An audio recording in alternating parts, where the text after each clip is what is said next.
목차의 단락을 나눠서 지금 보고 있습니다. 지금 그 가운데서도 지금 이 역사를 전체적으로 바라볼 수 있는 이렇게 관점을 가지기 위한 개론 공부를 하고 있습니다.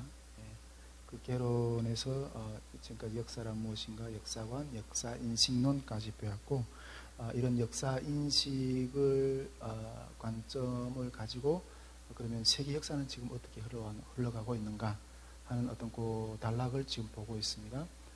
지난 시간에는 이 세계 역사 흐름 가운데서도 고대 역사학을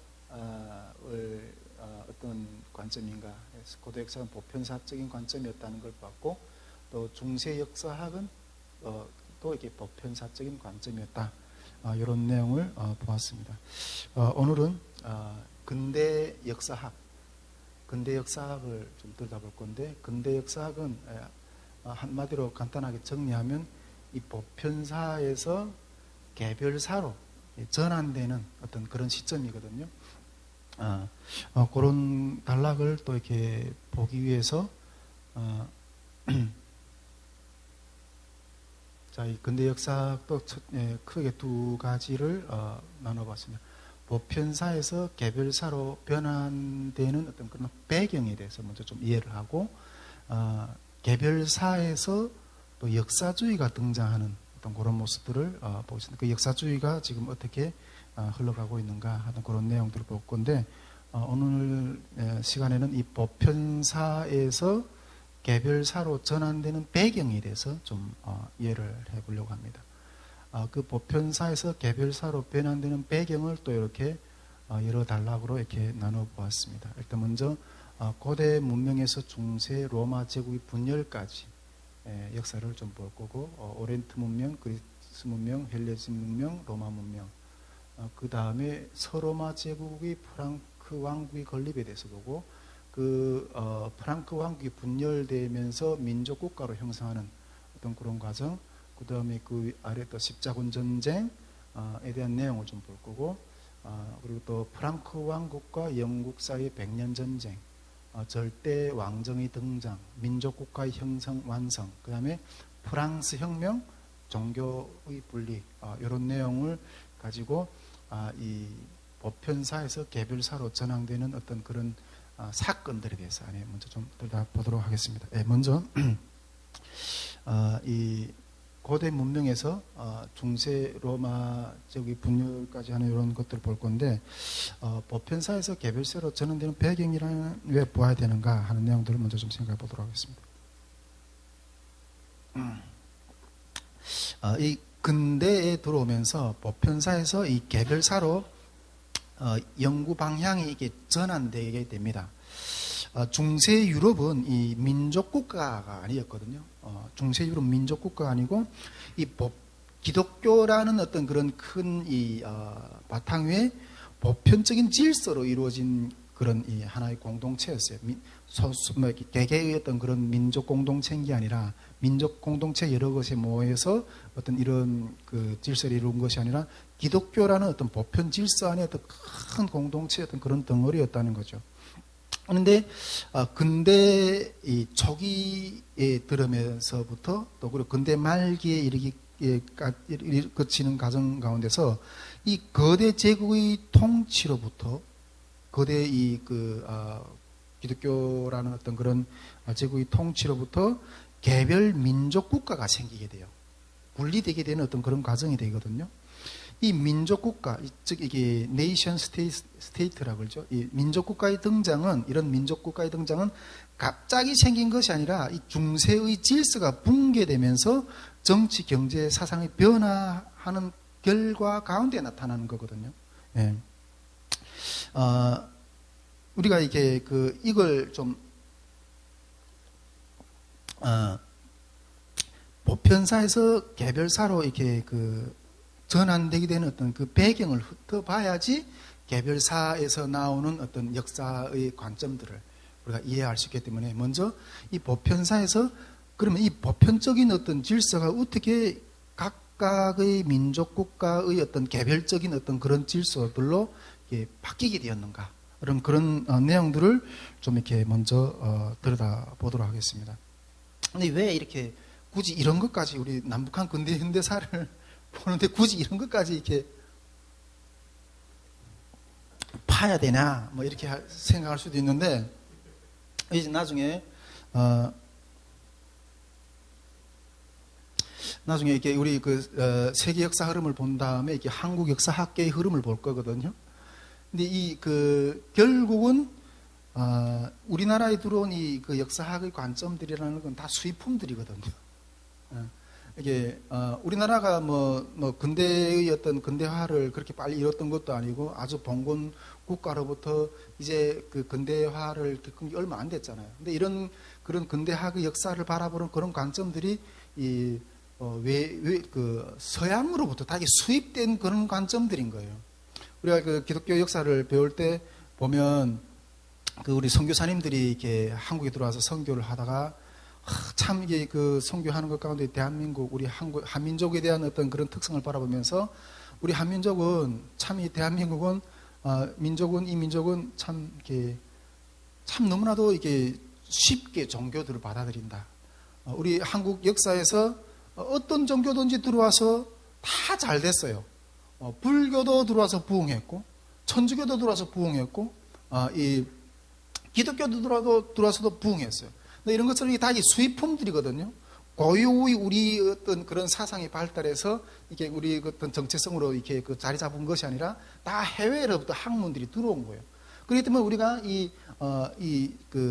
세계 역사학의 그 흐름들 가운데서 그걸 이해해야지 우리에게 들어온 것에 대한 정체를 이해할 수가 있는 거예요.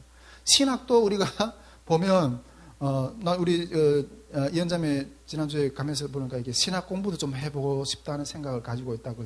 신학이라는 것도 고유의 우리 것이 아니에요. 다 이 해외에서 이게 세계 기독교사를 이해를 해야지 대한민국 기독교사를 이해할 수가 있거든요.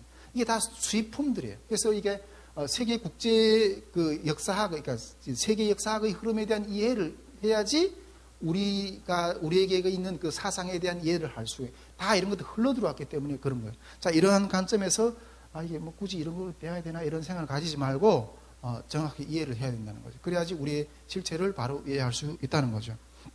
자, 그러면 먼저 그 배경을 개별사로 전환된 배경 가운데서 먼저 이게 고대 문명에서 중세 로마 제국의 분열까지 역사를 먼저 좀 이렇게 보도록 하겠습니다. 참 이걸 연구하면서 참 이렇게 은혜를 많이 받았는데,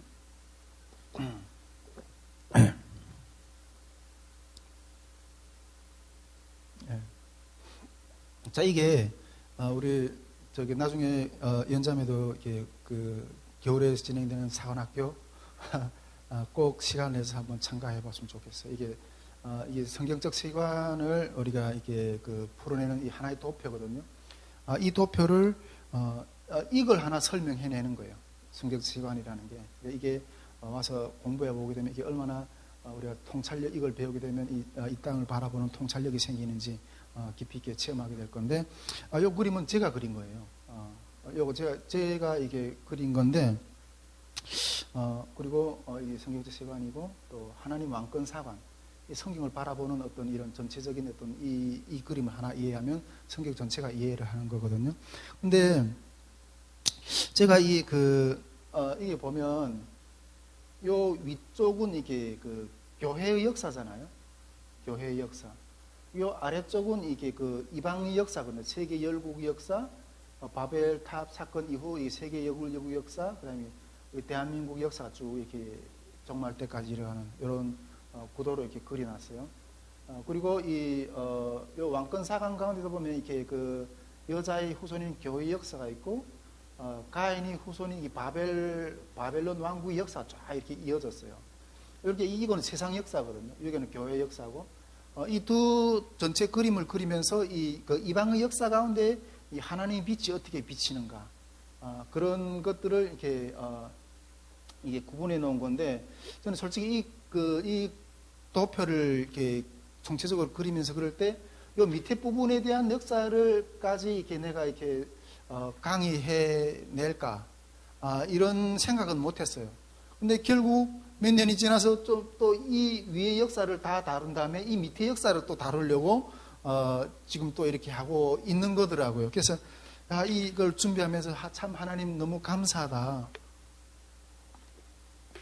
제가 그때는 이 그림을 그리면서 이미 대역사까지 다룰 거라고 생각은 못했는데 오늘 이렇게 다루기까지 해주신 하나님에 대해서 너무 감사하는 어떤 그런 마음이 이렇게 생기게 되었어요.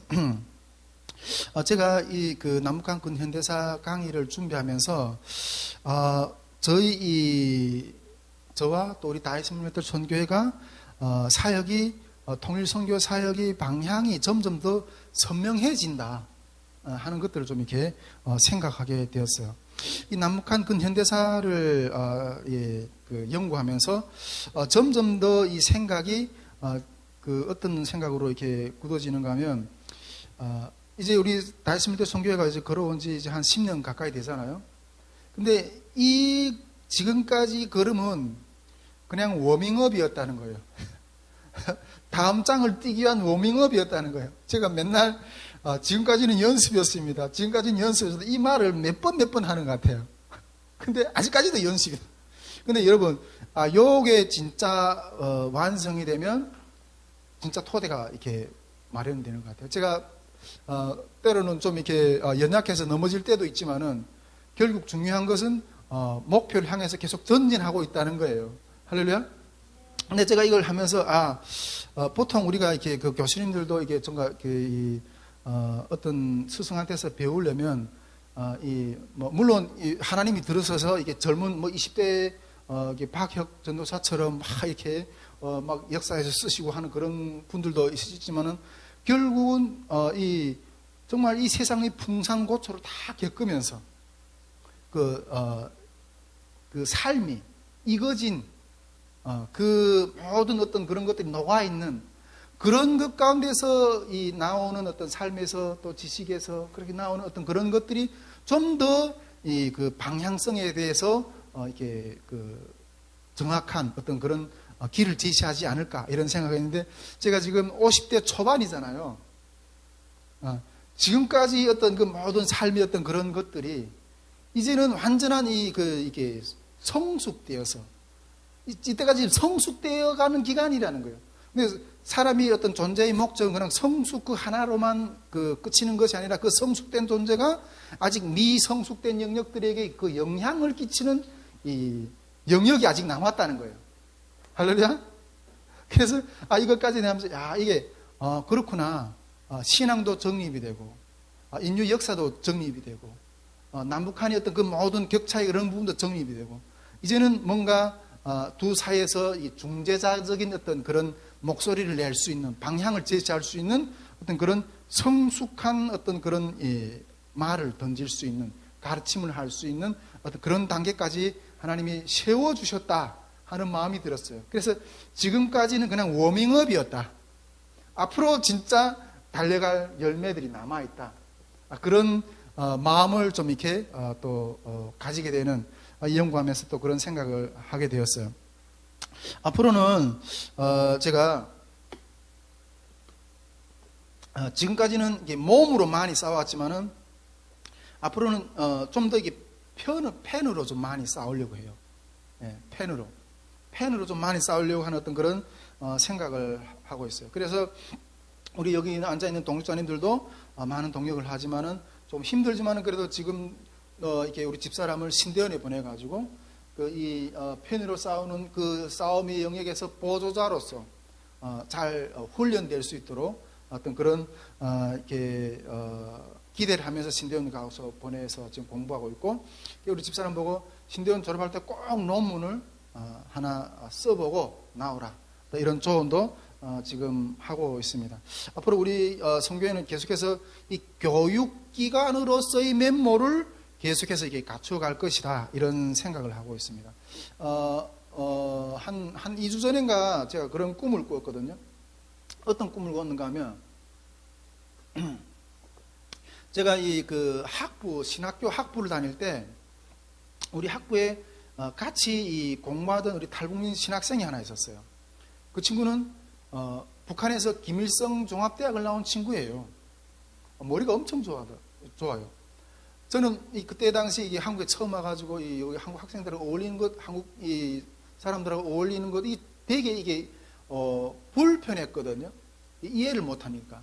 근데 이 친구는 북한에서부터 이게 엘리트 교육을 받다 보니까 어마어마하게 스마트한 거예요. 오히려 북한 사람들을 어울리는 것보다 여기 친구들하고 같이 어울리고 여기 세계에서 학문이 세계에서 노는 걸 더 자유스러워 하더라고요. 그리고 그 친구는 이 수업 시간에 이게 발표하는 걸 보면 여기 학생들도 따라 못 갈 정도로 이렇게 발표하는 발표력이 얼마나 좋은지, 오히려 그 친구가 발표할 때는 교수님들조차도 이게 박수 칠 정도로 이게 발표력이 상당히 그렇게 준비된 친구였어요. 근데 제가 그 친구를 딱 보면서 이 사람은 나중에 통일이 되면 나중에 북한에 이제 평양 신학교가 이제 다시 세워질 건데 평양 신학교의 총장감이었잖아요. 그렇게까지 속으로 생각했거든요. 근데 그 친구가 지금 미국에 유학 가 있어요. 미국에서 지금 활동하고 있는데 그런데 그 친구가 꿈에 나타난 거예요. 그 친구가 꿈에 나타나서 뭐 우리 옆에서 뭐 별로 할 일 없는 것처럼 이렇게 있는 거예요. 아니 너 그 위대한 장대한 그 꿈을 가지고 미국에서 유학도 하고 그 우울에서 나가야 될 건데 지금 여기 와서 뭐 하고 있냐? 그래서 그 꿈속에서 그 친구가 그런 마음으로 이렇게 대화를 하는 거예요. 그러니까 그 친구에 별로 할 일이 없어. 꿈에서 그 상태. 근데 그 건대한 어떤 그 평양의 신학교의 회복의 어떤 그런 교육의 꿈, 신앙의 어떤 기틀을 만드는 꿈을 지금 우리가 꾸고 있다는 거예요. 할렐루야? 예. 그걸 하고 있다고 저는 생각합니다. 예. 그래서, 전에도 제가 이야기했지만 하나님께서 우리, 선교회를 이 한반도의 알곡을 타작하는 기계로 들어 쓰시겠다고 말씀하셨거든요. 언제부터 내가 이 선포를 했는데, 근데 그 알곡을 타작하는 신앙의 훈련 프로그램들을 우리가 지금 하나하나 준비해 가고 있는 거예요. 그렇게 만들어 가고 있는 거예요. 제가 이제 그 올 여름에 그 집회들을 하고 내년 겨울에는 사관학교를 진행할 건데, 정말, 이 사관학교는 정말 돈을 투자해서라도 장학금을, 후원을 주면서 이 학생들을, 일꾼들을 불러 모셔와서 교육을 해야 되겠다 이런 생각을 하고 있어요. 뭐 보통 이런 생각을 가지고 있으면 우리 지금 대한민국에서 이 북한 선교하는 사람들 가운데 이렇게 돈으로 뭔가 사역을 한다 이런 것에 대한 이게 부정적인 이미지가 있거든요. 근데 이거는 해야 되겠다는 생각이 드는 거예요. 왜냐하면 여러분 우리 지금 좌파들을 보세요.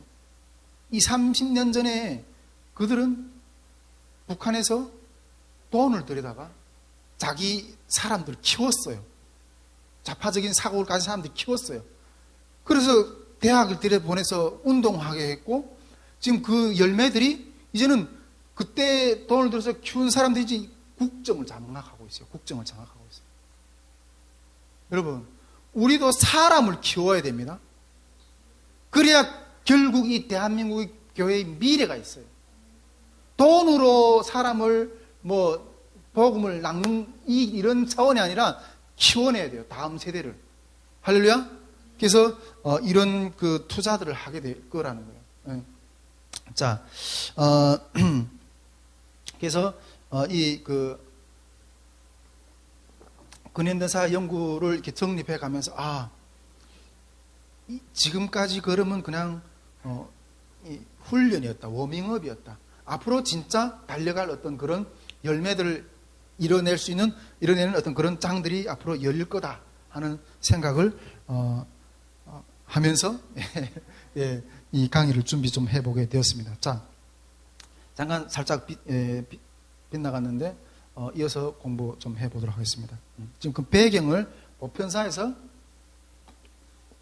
개별사로 이게 전환되는 어떤 배경을 좀 이렇게 보고 있는데, 우리가 이게 그 중세 이전 또 중세 이후 이 세계 역사의 흐름은 이 다니엘서 2장에 이미 하나님께서 예언해 두셨어요. 이 다니엘서 그 2장에 이 신상이 나오잖아요. 우리 그 지난번에 김성 목사님도 이 그림을 가지고 설명을 했었었고, 우리 성경적 세계관에서도 공부하면서 이 그림을 설명을 해요. 여러분, 이 세계 역사가 교회 역사하고 뭐 구별된 것이 아니라 하나님이 이미 세계 역사를 하나님이 계시한 대로 세계 역사가 지금 흘러가고 있다는 거예요. 할렐루야. 이 머리는 바벨론 제국이라고 했죠. 메대와 바사, 그리스 제국, 로마 제국, 여러 나라들 이렇게 되어 있잖아요. 여기에서 이 바알이 로마 제국까지는 우리 그 세계사에서 잘 배우고 있잖아요. 근데 이 여러 나라들이라는 게 지금 중세 이후의 유럽 국가들 말이에요. 확실하게 내가 이게 우리가 계시록에 보면 이 계시록 열뿔 머리 달린 짐승들이 나오거든요. 그 열뿔이 환상인데 그거에 대한 이해를 잘 못하고 많이 그렇게 어려웠는데 확실하게 지금 보니까 이 열 나라들 이게 지금 세계 열국이 유럽 나라들로부터 지금 현대까지 이루어지는 어떤 그런 과정입니다. 여러분, 하나님이 이미 성경에 이 세상 나라 역사를 쫙 이렇게 예언해 주셨어요. 할렐루야?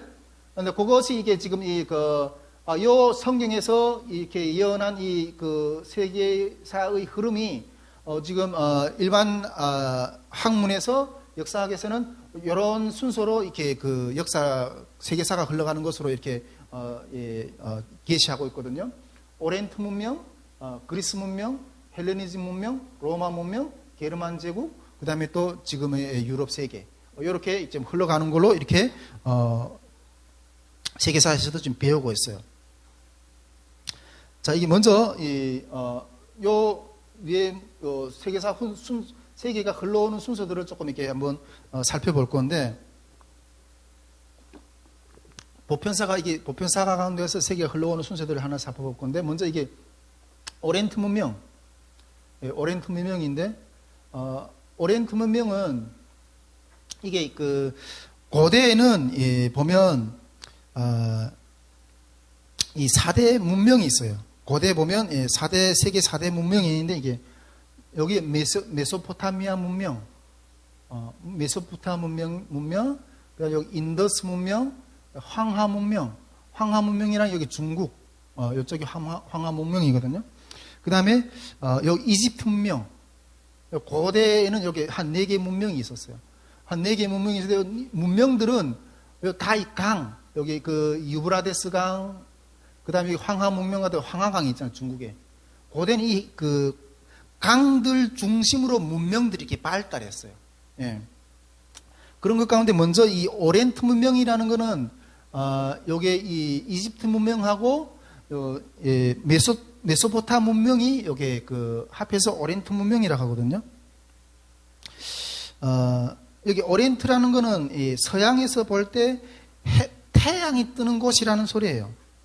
여기 그 이집트 문명하고 메소포타 문명이 어떤 그런 게 합해서 이게 오리엔트 문명이라고 하는데, 여러분 우리 고대 이집트, 우리 이번에 그 목사님이 송혜철 목사님이 이집트까지 가서 이게 피라미드도 보고 이렇게 했는데, 그게 이 문명이 어떤 그 발전이 어마어마하거든요. 어떤 그 이집트 문명 같은 거는 현대 과학으로도 그 비밀을 이렇게 아직 밝혀내지 못한 어떤 그 어마어마한, 고대에도 이렇게 어마어마한 어떤 그런 그 과학, 지식, 그런 어떤 그런 종교 이런 것들이 발달됐다는 거예요.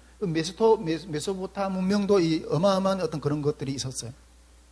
자, 요게 오리엔트 문명이었고, 이어서 여기 그리스 문명, 요 에게해 주변의 그리스, 여기 그 세계 지도가인데 그리스랑 요 어마어마한 영역이거든요. 이 그리스 문명에서는 기원전 800년에서 330년 정도까지 여기 그리스 문명이 발달되는데, 여기에는 이게 지중해 전역, 지중해죠. 여기 지중해. 이 지중해 전역을 퍼져나간 도시국가, 이게 폴리스들이 이게 집합체거든요.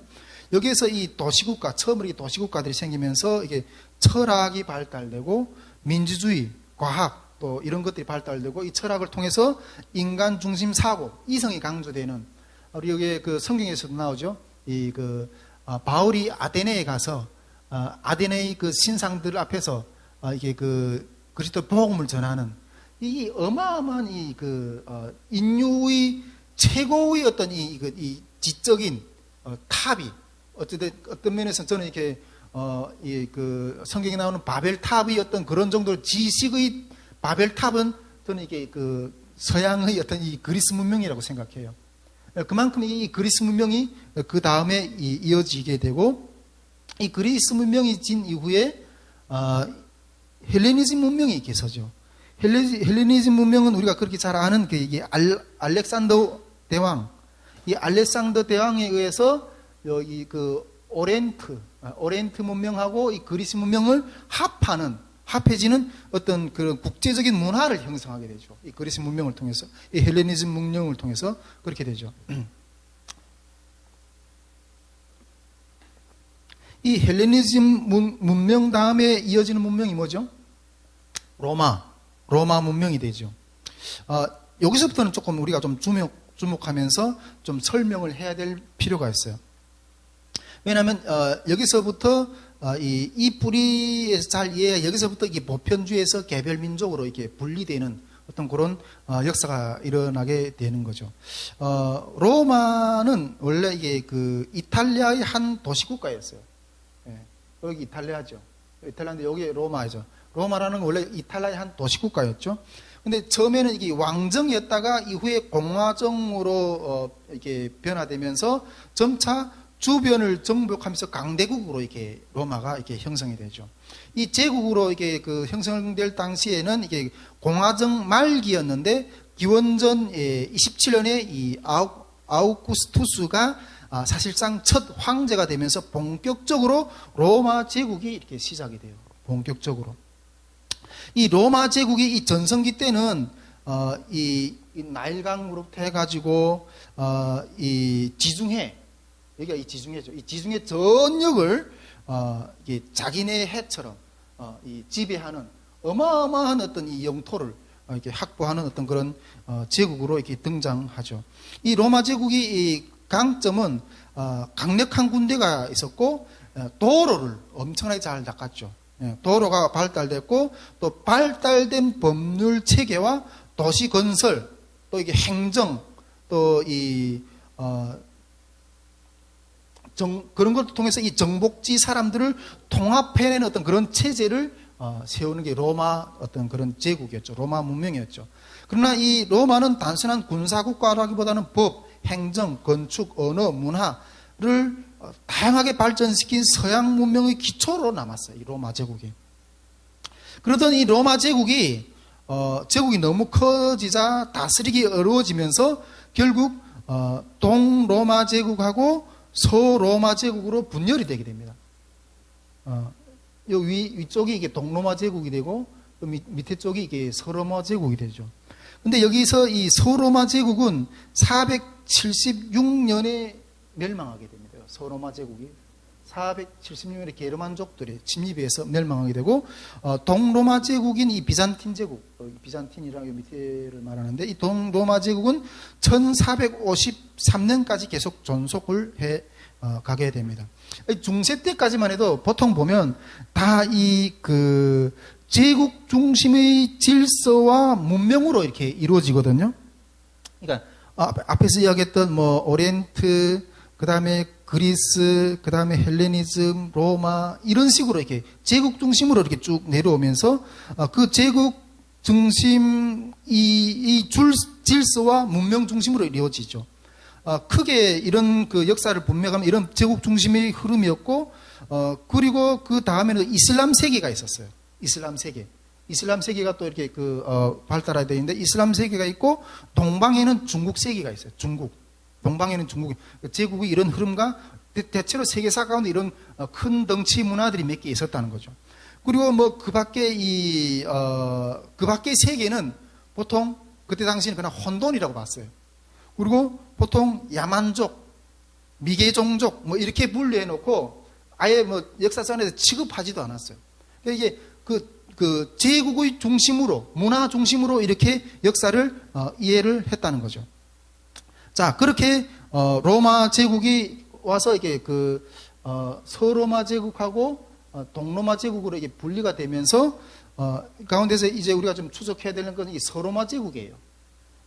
동로마 제국의 어떤 계보는 추적을 하지 않겠어요. 왜냐하면 이 서로마 제국을 통해서 문명이 계속해서 이어서서 발달되어 오기 때문에요. 자, 이제 서로마 제국에서 여기 위쪽이 서로마 제국이죠. 이 서로마 제국에서 프랑크 왕국에 대해서 소로마 제국의 프랑크 왕국에 대해서 이렇게 좀 보도록 하겠습니다. 이 소로마 제국이 486년에 프랑크 왕국을 건설하게 됩니다. 소로마 제국, 동로마 제국은 떨어져 나가고 프랑크 왕국을 486년에 건설하게 되는데, 당시 프랑크 왕국의 대제였던 찰스 대제가 프랑크 왕국의 최대의 지도자로서 이 위대한 정치가였어요.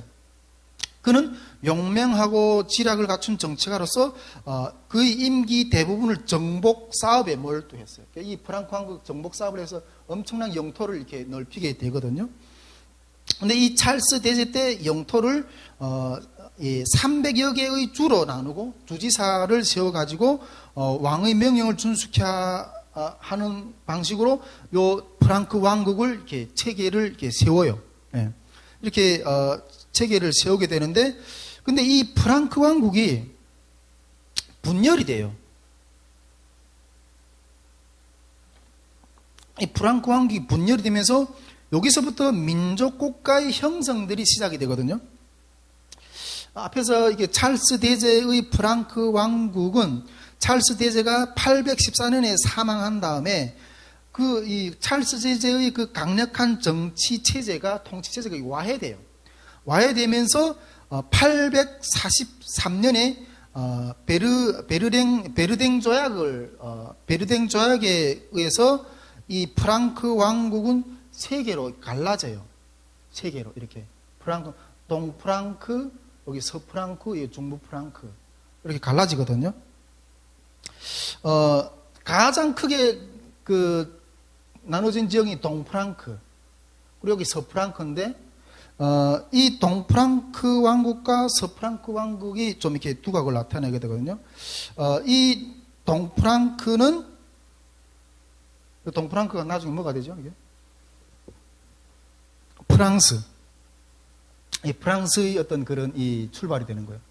그리고 그러니까 서프랑크가 여기 서프랑크가 프랑스 출발, 이 동프랑크가 어느 국가의 출발이 되죠? 독일이 되는 거예요. 예, 독일이 되는 거예요. 우리가 이 동프랑크가 독일이 되는 거예요. 보헤미아 뭐 이런 쪽으로 이렇게 딱 합해서 여기 쪽이 이 서프랑크거든. 서프랑크. 예, 서프랑크나 프랑스가 되고, 예, 프랑스가 되고, 이 동프랑크가 독일이 되는 거예요. 우리가 독일 통일 역사를 보면서 이 독일 역사들을 배웠잖아요. 신성 로마 제국 이쪽으로 이어지면서 동프랑크의 독일 역사가 이렇게 되는 거예요. 자, 이렇게 하나의 봉건 왕국이 이렇게 중세 봉건 사회가 하나의 봉건 사회의 기틀에서 벗어나게 되는, 분리되게 되는 어떤 이런 역사적인 과정을 겪게 된다는 거죠. 이게 민족들이, 나라들이 분열이 되는, 제국을 중심으로 분열이 되는 어떤 그런 흐름입니다. 자, 여기 요 시기에 와서 분열이 되는 어떤 그런 시점이 들어온다는 것들을 보게 되고, 자, 이어서 우리 십자군 전쟁에 대해서 한번 좀 보도록 하겠습니다. 중세 제국의 중심으로 한 이 보편주의에서 개별 민족주의로 나가게 되는 여러 가지 요인들의 사건들을 앞으로 몇 가지 좀 보려고 하는데, 그런 여러 가지 요인들 중에서 이 방향을 가속하게, 보편주의에서 개별주의로 나가게 되는 어떤 그런 것들을 방향을 가속하게 전시했던 사건들 몇 가지 보려고 하는데, 그 사건 중에 하나가 이 십자군 전쟁이었어요. 십자군 전쟁. 이 중세는 기독교 국가였잖아요. 이 앞에서 우리가 서프랑크와 서로마, 동로마가 이렇게 분리된 걸 봤잖아요. 근데 중세의 서로마, 즉 서로마 기독교 국가는 이 동방의 그때 이 동방은 이 해교권, 이 이슬람에 싹 먹혀버렸어요. 이 동방에 있는 해교권까지 카톨릭화, 즉 교회화하려는 이 야심이 발동이 돼요. 그래서 이뤄진 전쟁이 십자군 전쟁이거든요. 예. 그런데 이 십자군 전쟁을 통해서 중세 문명은 급격하게 종말을 고하게 되고 새로운 국민 국가의 중심이 되는 근대 문명을 맞이하게 되는 거예요. 자, 그러면 우리가 이 십자군 전쟁의 과정을 한번 좀 이렇게 살펴봅시다. 여러분, 중세는 이 두 가지 권력 중심이 존재했어요. 두 가지 권력 중심이. 중세는 어떤 두 가지 권력 중심이 존재했습니까? 이 교권은 누가 지고 있어요? 교황이 지고 있죠. 그리고 이 봉건 제도는 누가 지고 있습니까? 황제. 그러니까 이 황제하고 교황이라는 이 두 가지 중심이 권력이 이렇게 대두하고 있는 어떤 그런 시대였던 거죠.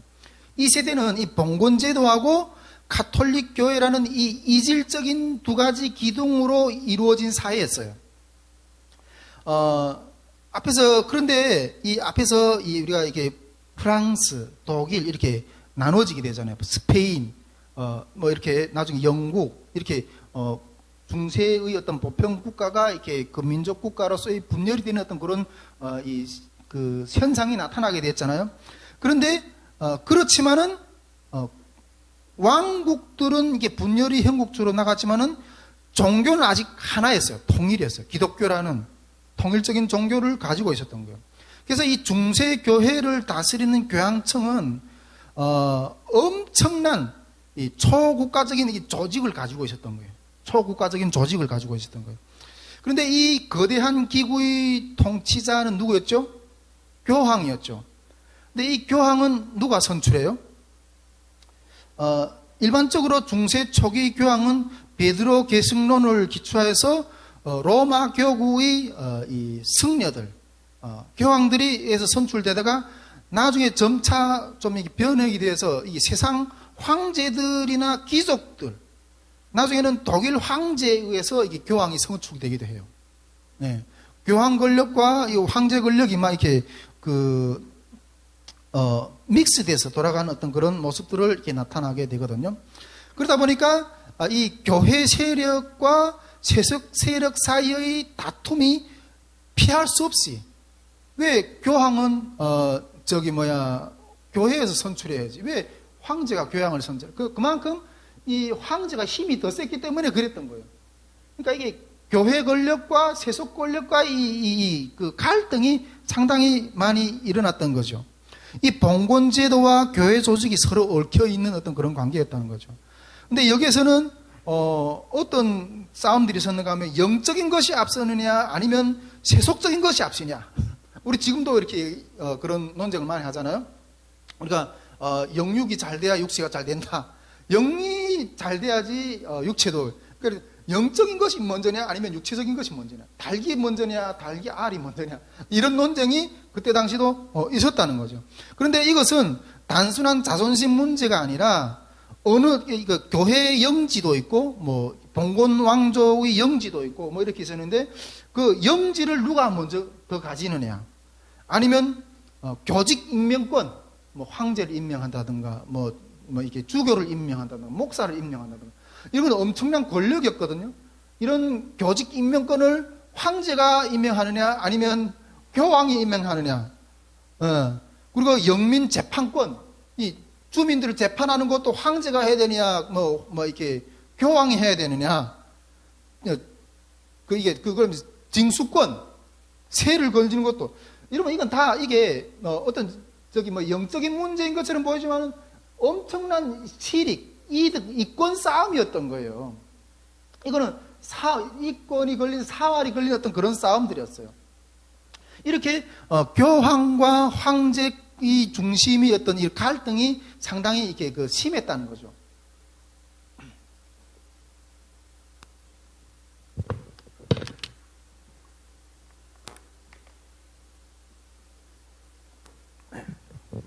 자, 이런 상황 가운데서 십자군 전쟁이 일어나는 원인들을 좀 또 이렇게 들여다볼 건데, 십자군 전쟁이 일어나는 데는 여러 가지 원인들이 있었어요. 그런데 그 가운데도 가장 첫 번째인 원인은 종교적인 원인이 먼저였어요. 종교적인 원인. 중세인들은 나면서부터 다 기독교인들이었거든요. 그들의 사상 또한 기독교를 떠나서 생각할 수 없었어요. 그들은 언제나 기독교인이란 뭐가 이렇게 그 기본적인 어떤 그런 질문 가운데서 살아가게 돼요. 언제나 죄를 벗어나는 어떤 죄를 벗어나서 영구적인 그 형벌을 해결하려고 하는 어떤 그런 신앙심의 항상 충실했던 거죠. 중세 기독교인들은. 그들은 수백 년 동안 그들이 죄를 벗어나게 하는 가장 중요하고 분명한 속죄의 방법은 성지순례를 다녀오는 것이라고 생각했어요. 성지순례. 그래가지고 그때 이런 생각이 밑바탕에 있던 가운데 11세기경에는 근동과의 무역이 이렇게 열리게 돼요. 11세기 근데 이쪽이 근동과의 무역 통로가 열리게 되면서 팔레스타인의 순례하는 것에 대한 관심이 급격하게 올라가게 돼요. 성지순례에 대한 그런 관심이.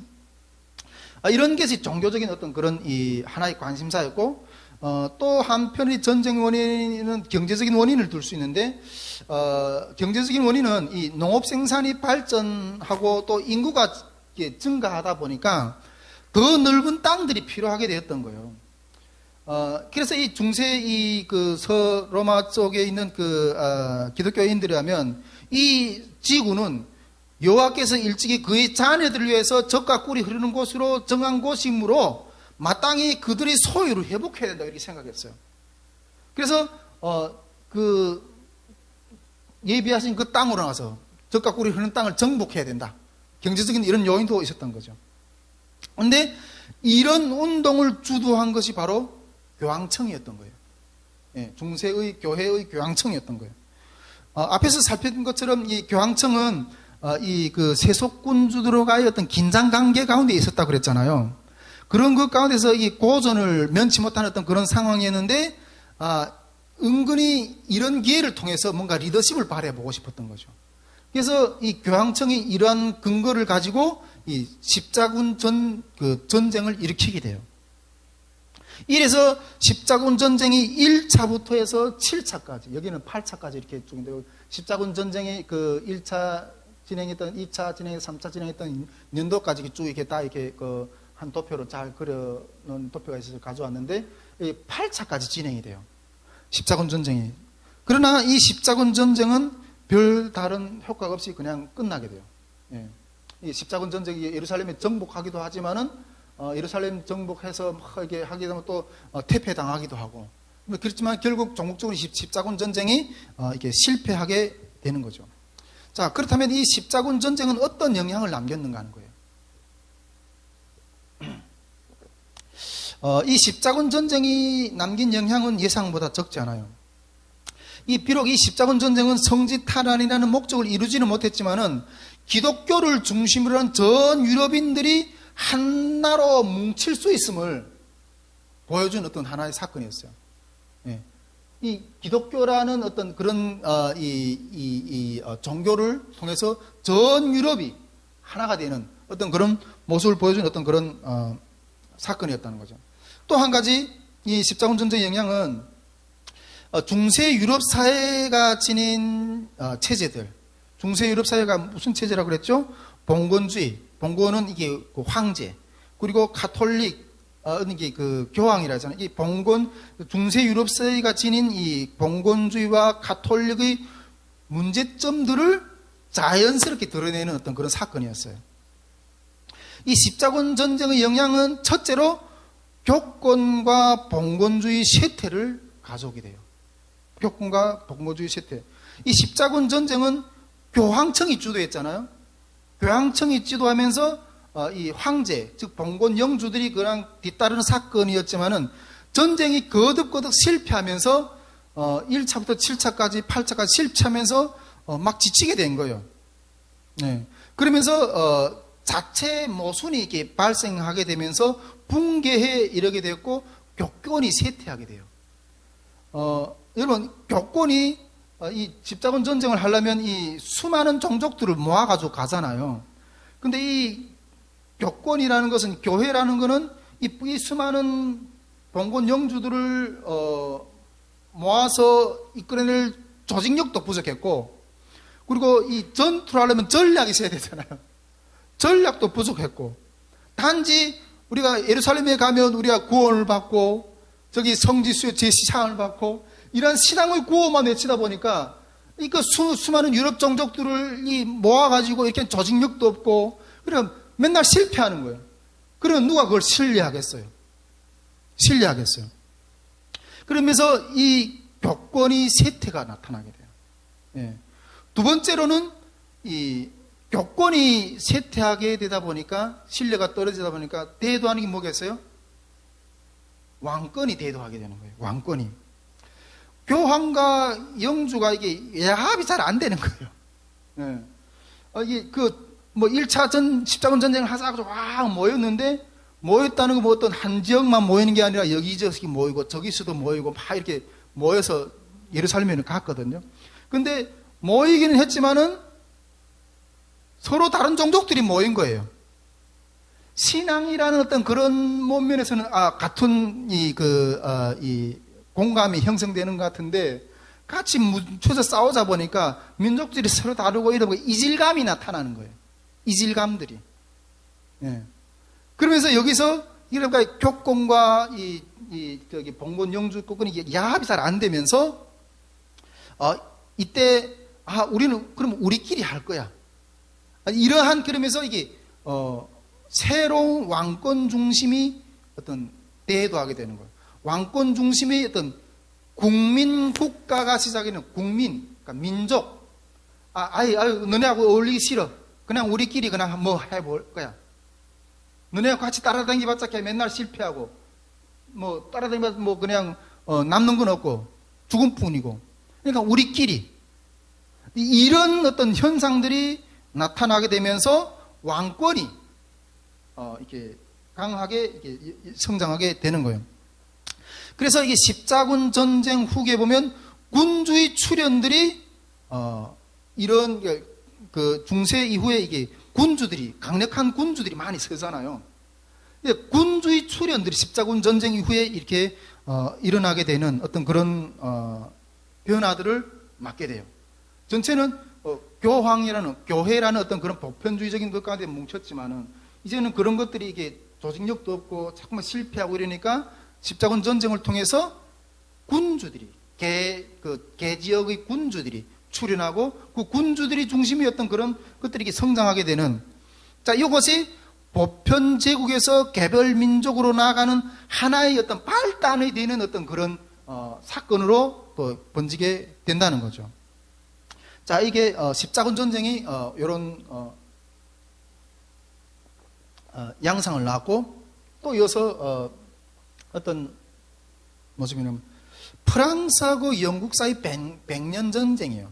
1337년에서 1453년 사이에 이루어졌던 프랑스하고 영국 사이에, 프랑스하고 여기 위에 영국이죠. 지도가 좀 그러니까 여기 프랑스 영이 여기고 또 위에가 영국이잖아요. 예? 프랑스하고 영국 사이의 100년 전쟁이 또한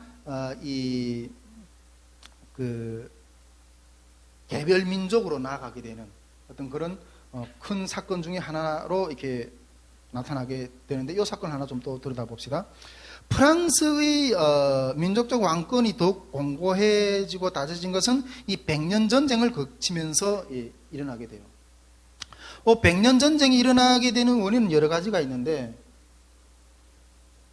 여기 요 위에 영국이고 요 밑에 그 프랑스인데, 여기 100년 전쟁 사이에 이 프랑스 영토가 이게 변화되는 어떤 그런 과정을 이렇게 그려놓은 장면인데, 이 100년 전쟁이 일어나게 된 원인은 첫 번째는 왕의 계승을 둘러싼, 즉 이 영국하고 프랑스 사이 이 왕의 계승을 둘러싼 어떤 적대 관계였다는 거죠.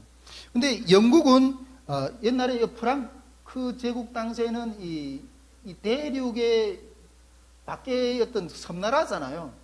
그런데 영국이 프랑스가 1066년에 이 노르만 정복 사건을 통해서 이 프랑스가 영국을 정복해 버려요. 그때부터 영국이 어떤 이 이 흐름이 이게 대륙의 어떤 정치에 이게 그 융합이 되는 어떤 그런 역사가 흘러나가거든요. 그러는 것 가운데 이 프랑스 왕과 이 영국 왕과의 왕이 다툼이 영국 왕이 이 전체 이 나라의 왕이 돼야 되냐, 프랑스 왕이 전체 나라의 왕이 돼야 되냐, 이런 왕권 다툼이 있었다는 거죠. 두 번째는 이 프랑스 내에 대한 영국과 프랑스 왕들 사이에 오래된 주도권 싸움이 있었다는 거죠. 그리고 세 번째 원인은 이게 플랑드르 지방을 둘러싸거나 있는 게 이권 문제. 플랑드르 지방이라는 건 요 위쪽 지방이에요. 요 위쪽 지방. 요 위쪽 지방인데 요걸 영국이 차지하느냐, 프랑스가 차지하느냐, 요런 어떤 그 이권 다툼이 있었다는 거죠. 이런 것들로 해서 100년 동안 이 영국하고 프랑스가 전쟁을 해요.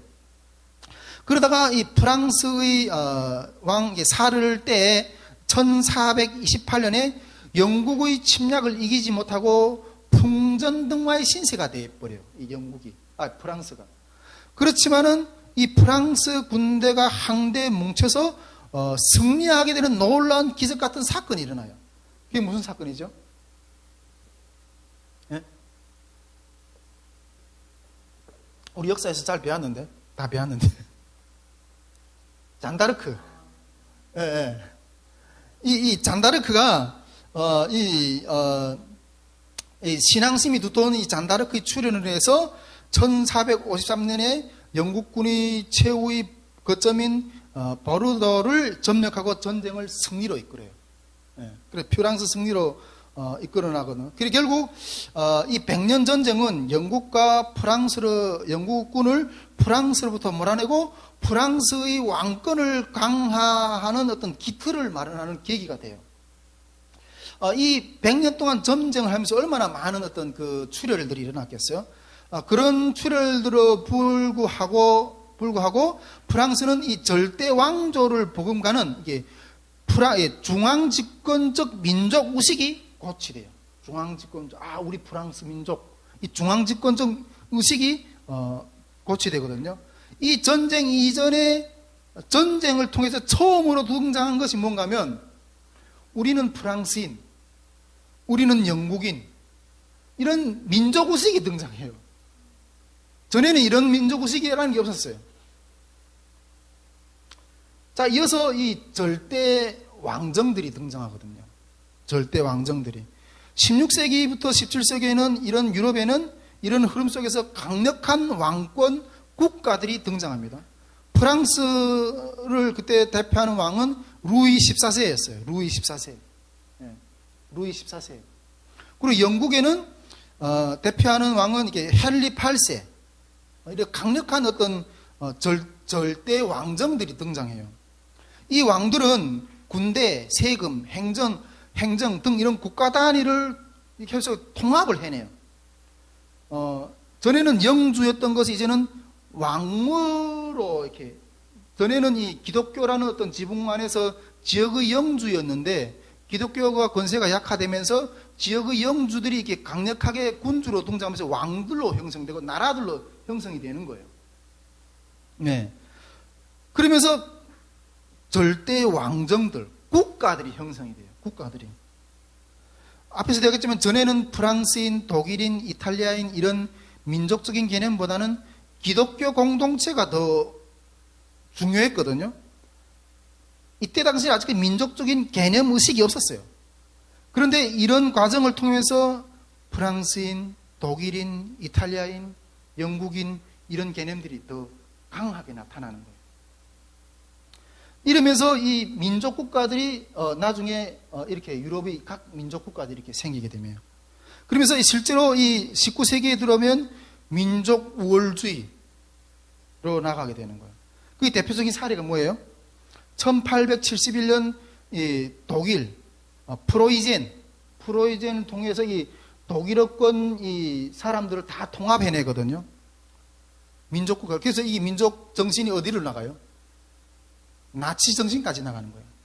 나치. 이탈리아도 밑에서 이탈리아도 이게 통일하면서 이탈리아가 무솔리니를 통해서 파시즘을 일으키죠.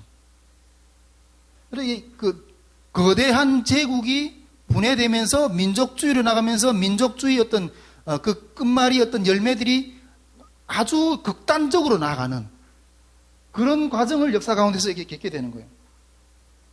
이러면서 18세기, 19세기는 민족주의 사상이 등장하게 돼요. 민족주의 사상이. 자, 이어서 우리 프랑스 혁명을 좀 봅시다.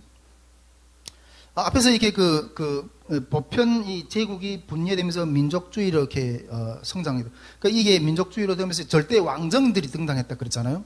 근데 이 왕정이 다시 시민혁명을 통해서 국민국가 형태로 나가요. 왕정이 국민국가 형태로 나가요. 여기 국민국가 형태라는 게 어떤 의미인지 조금 더 이 프랑스 혁명을 들여보면서 좀 한번 설명해 봅시다. 왕정들이 국민국가의 형태로 나가는 것 가운데 프랑스 혁명이 어떤 역할이 있어요. 나중에 우리가 근현대사로 들어가기 전에 유럽에서 들어온 이 공산주의 사상의 흐름이 어떻게 들어왔는가, 그 뿌리가 뭔가, 그거에 있을 때 그 프랑스 혁명에 대해서 다시 좀 짚어볼 건데, 이 프랑스 혁명은 여러 가지 원인들이 있어요. 첫째는 정치적인 원인이에요. 정치적인 원인은 첫째로 그때 부르봉 왕조의 전제 정치, 또 정부의 불합리한 운영, 그리고 무모한 전쟁을 감행을 정치적인 어떤 그런 원인을 둘 수가 있어요. 프랑스는 거의 200년 동안 왕 한 사람 중심으로 지배했어요. 네. 이 왕의 명령에 의해서 사람들을 재판 없이 감옥에 넣기도 하고, 왕을 비판하는 언론을 탄압하기도 하고, 이 왕이 전제 주권이 자의대로 행하는 어떤 왕정이었던 거예요. 이런 왕들은 일정한 정부의 규정이나 정책 없이 때때로 새로운 정부 기관과 제도를 임으로 만들고 마음대로 자기 마음 드는 사람들 관직에 올리고 세금을 원하는 대로 막 거두고 막 이렇게 왕정이 진행이 되었던 거. 이런 정치적인 원인이 하나가 있었고, 두 번째로 이 사회적인 원인이 있었어요. 프랑스 이전에는 프랑스는 사회 계급이 이렇게 있었거든요. 사회 계급. 제1신분, 제2신분, 제3신분 이렇게 나누는데, 제1신분은 일신분이 사회 계급은 제일 높은 계급인데 이 승려층이에요. 두 번째는 2신분은 귀족층이고 3신분은 일반 주민들 이렇게 되는 거예요. 여기서 1신분은 또 두 가지 계층으로 나누는데 그 두 가지 계층에서는 높은 계층은 추기경, 대주교, 수도원장 이런 사람들이에요. 고위급들이에요. 우리가 앞으로 내가 강의 우리가 역사를 바라보는 초점이 저는 이게 보편을 좀 이렇게 적인 관점을 좀 많이 가져야 된다. 이런 쪽으로 해야지 역사의 균형을 맞출 거다. 이런 식으로 방향을 제시하려고 하지만은 보편이 역사 가운데 왜 개별로 분할이 되었는가 하는 거예요. 보편이 제대로 된 어떤 본질을 구현해 못 내니까, 본질이 잘못된 게 아니라 그 본질을 담아내는 이 사람들이 문화가 제대로 반영하지 못하니까 그 보편에 대한 저항으로 개별이 나오는 거예요. 이 프랑스 혁명의 일신분 이런 사람들이 다 이렇게 타락하고 그런 것들이라는 거죠. 종교 지도자들이 상위층이었어요. 두 번째로 그 하위층은 그리고 하위층은 일신분 중에 하위층은 교구 목사라든가, 여기에 대해서 일신분에 속하는 게 부류였어요. 그리고 이신분은 약 한 40만 명이라고 이렇게 여기 써놨는데, 꼭대기 이신분은 또 두 개의 또 신분으로 나눠지는데, 봉건 영주, 그 아래 또 관직을 매입하는 어떤 그런 자들, 이렇게 법 귀족들, 이것도 이신분인 거예요. 삼신분은 일반 주민들, 이런 사람들인 거죠. 자, 요게 사회적인 어떤 극심한 이런 신분제도, 이런 부분들이 있었다는 거죠. 그리고 프랑스 혁명의 또 가장 어떤 본질적인 부분들이, 경제적인 부분들이 상당히 많았는데, 무엇보다도 이 프랑스는 정치적으로 어렵기 때문에 무모한 전쟁들을 많이 뛰어들었어요. 무모한 전쟁들. 어디 당시 이 프랑스가 미국이 영국에서부터 독립을 하잖아요. 독립전쟁을 하잖아요. 그때 이 프랑스가 미국을 지원해줘요. 왜냐하면 앞에서 지도에 봤지만 이 프랑스는 영국을 견제를 해야 돼요. 영국하고 100년 전쟁까지 했잖아요. 영국을 견제하려고 하니까 미국이 영국하고 독립하는 거에 의해서 프랑스가 지원해줘요. 프랑스가 지원하면서 막대한 어떤 전쟁 물자를 공급하게 되거든요. 그러다 보니까 이 재정이 어마어마한 어떤 그런 이 위기를 겪게 돼요. 그래 이래서 왕들과 중상 계급은 재정적으로 상당히 어려웠어요. 그래서 프랑스는 당시에 심각한 어떤 사회적 불평등과 국가 부채에 시달렸던 거죠. 그러는 것 가운데 이게 시민혁명이 일어나는데, 이런 것 가운데 그 나라를 운영하려 보니까 이 세금을 많이 걷어들여야 되잖아요. 세금을 많이 걷어들이는데 이 세금을 걷어들이는 가운데 귀족들과 성직자들은 세금을 면제받고, 인구의 90% 이상인 이 제3신분, 이 평민들에게 어마어마한 그 세금을 부담시킴으로 해서 재정난 이런 것들을 겪게 돼요. 여기에서 이 근대의 어떤 이성 사상, 계몽주의 사상이 이렇게 일어나면서 자유와 평등, 박애의 가치가 이렇게 일어나면서 절대 왕정에 대항하는 그러한 어려움들이 일어나게 돼요. 이렇게 하면서 혁명 이후에 새로운 개념이 등장하게 돼요. 새로운 개념이. 아까 보편 제국에서 개별 국가로 이렇게 분리되면서 왕정이 있었다 그랬잖아요. 국가랑은 왕이었어요. 그런데 이 프랑스 혁명을 통해서 국가는 왕이 아니라 국민이다. 시민혁명을 통해서 국가는 왕이 아니라 국민이다. 이런 개념이 자리 잡게 되는 어떤 그런 상황이 이렇게 맞이하게 되는 거예요. 이때 등장한 것이 민족국가의 어떤 그런 개념이었어요. 즉, 이 프랑스 혁명은 절대 봉건 왕정과 봉건제를 무너뜨리고 시민의 권리와 국민의 주권 개념을 확립한 어떤 그런 대변형이었던 거예요. 확실하게 이 개인이 어떤 그 민족국가의 어떤 그런 것들로 하나하나 자기 모습을 찾아가는 어떤 그런 과정이었다는 거죠. 이 프랑스 혁명이 또 이런 이 보편에서 개별로 일어나가는 어떤 하나의 어떤 계기가 되었다면, 또 한 가지만 좀 더 살펴보고 싶은 것은 종교의 분리였어요. 종교의 분리. 종교개혁. 우리가 종교개혁은 이때까지 근세에 흘러는 역사 가운데 이게 그 중간 사이에 있었지만은 조금 왔다 갔다 하기보다도 순서를 좀 분리하게 해서 좀 뒤로 나서 마지막으로 설명하는데, 이 종교개혁은 1415년에 루터가 일어난 어떤 그런 교육이었죠. 왕들은 이렇게 분리되어 있지만은 앞에서 이야기했죠. 종교는 하나의 통일이었다고. 아직까지 종교는 하나의 통일이었다고. 그렇지만은 이 종교개혁이 일어나는 또 이 원인, 배경을 또 우리가 들여다볼 때 여러 가지 측면을 볼 수 있지만, 무엇보다 먼저 교회와 성직자들의 타락과 부패에서 찾아야 된다는 거죠. 앞에서도 이게 종교의 타락에 대한 어떤 모습을 잠깐 이야기했지만은, 이 교권이 이렇게 계속 이렇게 쇠퇴하게 되는데, 그 교권이 계속 쇠퇴하게 되는 이 하나의 모습이 어떤 모습이 보여지는가 하면, 로마의 교황권의 권위가 바벨론 유수라는 것을 통해서 그 황제의 권리보다 밀리게 되는 어떤 그런 이 사건이 일어나게 돼요. 1309년에서 1377년에 이 바벨론 유수라는 어떤 그런 사건이 일어나는데, 이것은 비유를 통해서 성경에서 이스라엘 백성들이 바벨론으로 이렇게 포로로 잡혀나가는 어떤 그런 것들을 통해서 이렇게 비유로 이해하는데, 교황이 왕권과 충돌하면서 교황이 원래는 이게 로마에 있어야 되잖아요. 로마 이게 근데 프랑스의 이 아비뇽으로 이렇게 밀려가지고 세속권세에 밀려가지고 이전하는 어떤 그런 사건이 일어나요. 그런데 교황이라는 그런 그 이전하는 사건을 교권이 이렇게 세상 세속권에 밀려서 이렇게 이전하게 되니까 원래 교황이라는 한 사람이 돼야 되잖아요. 그러다 보니까 이 교권도 이렇게 분열이 돼요. 여러 교황들이 생겨요, 서구에. 네. 이런 모습들로 이렇게 교회의 어떤 위신이 엄청나게 급격하게 추락이 돼요.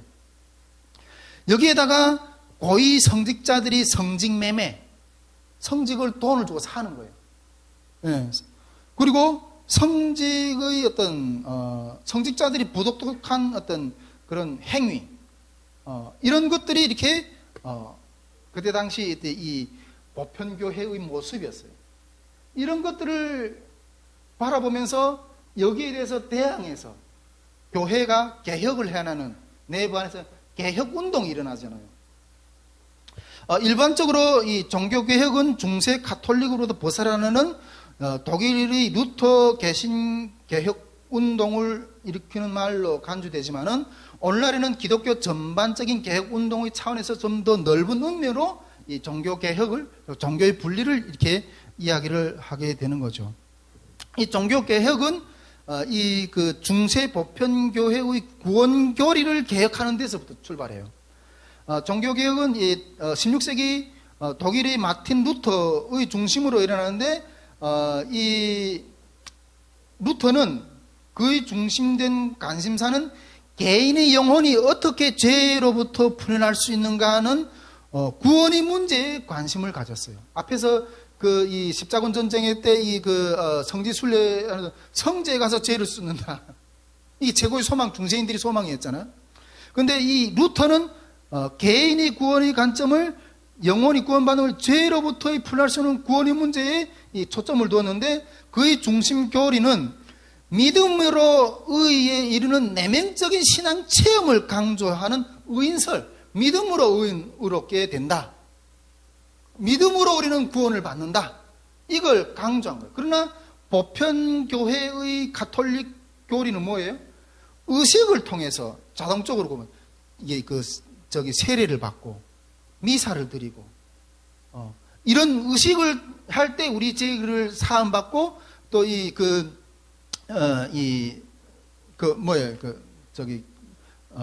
천주교의 신부님들이 어떤 그런 이런 미사를 통해서 구원을 받는다 이렇게. 근데 이 루터는 그걸 믿음으로 의로, 이건 완전히 보편교회의 구원관하고 완전히 반하는 어떤 그런 사상인 거예요.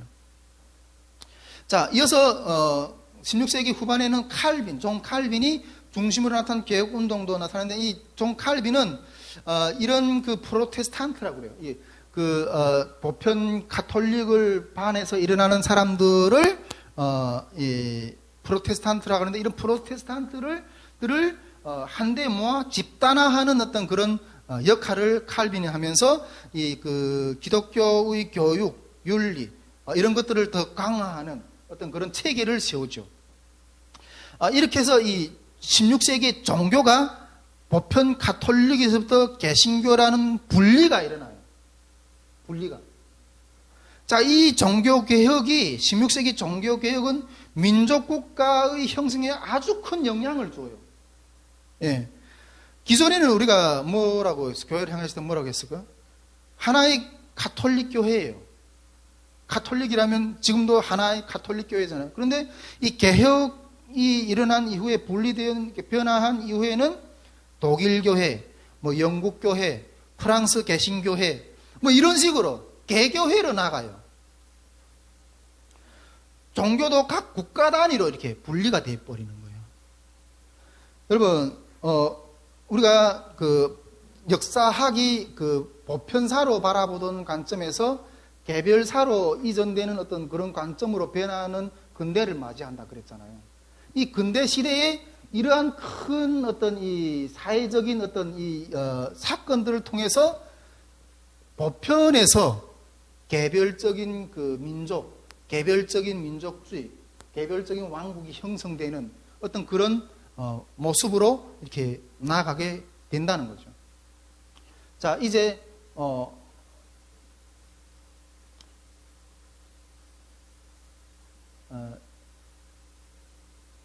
자, 이게 보편사에서 개별사로 전환되는 배경이었어요.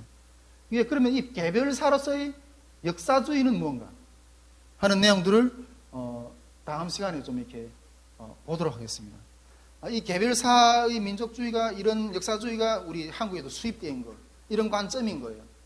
이 관점에 대한 어떤 그 구분이 잘 되십니까? 이게 이제 한국사의 흐름 가운데도, 한국 역사학의 흐름 가운데도 이런 흐름이 들어오는 거예요. 자, 오늘은 여기까지 하고